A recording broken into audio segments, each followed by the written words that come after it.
নবী হতেন, আল্লাহ তাআলা হযরত ওমরকে দুনিয়াতে নবী বানায় পাঠাইতেন।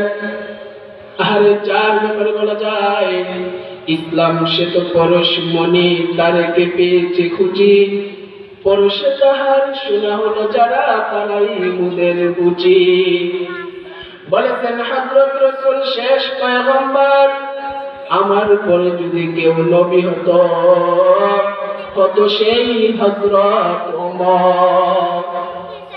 আল্লাহর পয়গম্বর সাহাবী ওমর বলেন, আবু বকর সাইয়্যিদুনা ওয়া সাইয়্যিদুনা বেলালান, আবু বকর আমাদের সরদার, তিনি আমাদের আরেক সরদার হযরত বেলালকে আযাদ করতেন।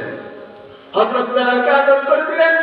আর হযরত বেলাল ফতহ মক্কা হয়ে গেলেন। আল্লাহ রাসূল সাল্লাল্লাহু আলাইহি সাল্লাম বলেন, আইনা বেলাল, বেলাল কই?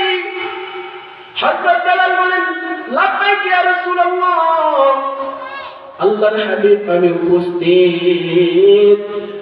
আল্লাহর রাসূল বলেন, বেলাল যাও বাইতুল্লাহর ছাদের উপর দাঁড়াও।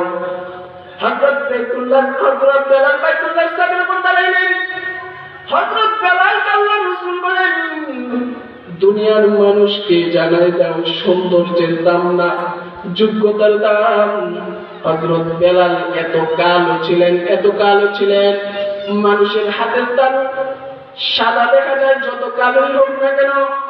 হযরত বেলাল রাদিয়াল্লাহু তাআলা নূর চেহারা, কালো হওয়ার সাথে সাথে হাতের তালু পর্যন্ত কালো ছিল।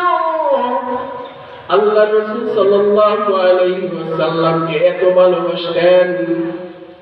আল্লাহ রাসূল সাল্লাল্লাহু আলাইহি ওয়াসাল্লামের মজলিসে একবার মক্কার কাফেররা, মক্কার লিডারেরা বসা, আল্লাহ রাসূল পরামর্শ করতেছেন। আল্লাহ রাসূল পরামর্শ করে মক্কার কাফেররা বলে, আল্লাহ রাসূল ইসলাম তো দিন দিন উন্নত হচ্ছে, হযরত বেলালকে কি মুয়াজ্জিনের আযান থেকে বাদ দেওয়া যায় না? হযরত বেলাল রাদিয়াল্লাহু তাআলা নুকে কিছুদিনের জন্য স্থগিত রাখা যায় না। আল্লাহ রাসূল কাফেরদের পরামর্শ অনুযায়ী হযরত বেলালকে আযান দেওয়া থেকে কিছুদিনের জন্য অব্যাহতি দিলেন। মসজিদে আযান হলো। আব্দুল্লাহ ইবনে উম্মে মাকতুম সুমধুর কণ্ঠের আওয়াজে আযান দিলেন, মাগরিব দিলেন, এশা দিলেন, ফজর দিলেন, এইভাবে 5 ওয়াক্ত নামাজের আযান দিলেন।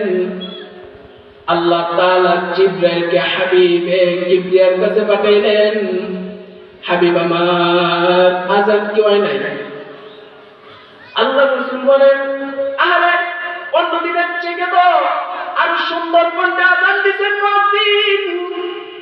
আল্লাহ রাসূল সাল্লাল্লাহু আলাইহি ওয়াসাল্লাম এই কথা বলার পর হযরত জিবরাইল বলেন, না আরশে তো মামুরে তো পৌঁছে নাই আযানের ধ্বনি। আল্লাহ তাআলা বলেন, মক্কার কাফেররা কোটি কোটি টাকার সম্পদের মালিক হতে পারে, কিন্তু আল্লাহর কাছে কোটি কোটি মালিকের দাম নাই। একমাত্র আল্লাহর কাছে দাম যোগ্যতার, আল্লাহর কাছে দাম একটা সুস্থ আত্মা। তাহলে যোগ্যতার বলে হযরত বেলালকে আল্লাহ তাআলা এত করে দিলেন, আল্লাহ রাসূলকে এত ভালোবাসতেন। আল্লাহ রাসূল যখন দুনিয়ার থেকে বিদায় নেওয়ার সময় হয়, সমস্ত মানুষগুলা মদিনায় চলে যায়। এই যে আমরা মক্কা মদিনায় হজ করতে যাই, আল্লাহ রাসূল সাল্লাল্লাহু আলাইহি ওয়াসাল্লাম যখন বিদায় নিলেন, আল্লাহ রাসূলের সাহাবী হযরত বেলাল, আল্লাহ রাসূলের সাহাবী বেলাল বলেন, হাবিবে কিবরিয়ার রওজার ধারে সোনার মদিনায় দাঁড়াইয়া হাবিবকে সালাম দেন, ইয়া রাসূলুল্লাহ আপনি নাই, আমি আর মদিনায় থাকতে পারবো না, মসজিদের নববীতে আমার দ্বারা আযান দেওয়া সম্ভব না। আল্লাহ রাসূলের সাহাবী হযরত বেলাল আল্লাহ রাসূলকে ইশারা দিয়ে বলেন, এই যে দেখেন এই গাছটি কিন্তু হাবশা থেকে আপনাকে দেখার জন্য, আপনার সোহবত নেওয়ার জন্য গাড়ি নিয়ে চলে আসছিলাম আপনার দরবারে। এখন আপনি নাই, এই যে চললাম, চলে যাই।